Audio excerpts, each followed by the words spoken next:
નબળી શરૂઆત પછી બજારમાં નીચલા સ્તરેથી રિકવરી. નિફ્ટી લગભગ 110 પોઈન્ટ સુધરીને 23,400 પાર, પરંતુ બેંક નિફ્ટીમાં પણ આવી રિકવરી. મિડ કેપ અને સ્મોલ કેપમાં પણ શરૂઆતી ઘટાડા બાદ આવી મોટી ખરીદી. Consumer durable, energy, oil and gas અને ડિફેન્સ શેર્સમાં સારી ખરીદી. તમામ ઇન્ડેક્સમાં 0.5% વધુનો વધારો. જો કે આઈટી, રિયલ્ટી, મેટલ અને પ્રાઇવેટ બેન્કિંગમાં આજે દબાણ.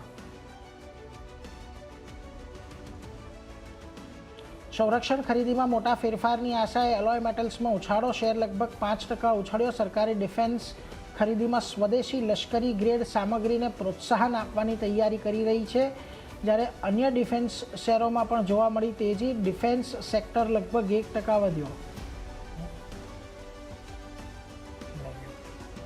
સિટીના બુલિશ રિપોર્ટ પછી પાવર ઇક્વિપમેન્ટ શેરમાં તેજી. હિટાચી એનર્જી, જીઈ વર્નોવા અને સીજી પાવરમાં 2 થી 3%નો વધારો.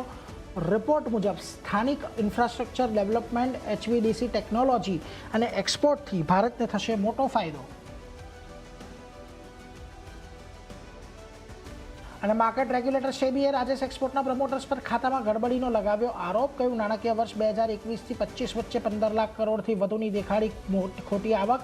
99% આવક હતી ખોટી. સેબીએ ફોરેન્સિક ઓડિટનો આપ્યો આદેશ. શેરમાં 5%ની લોઅર સર્કિટ.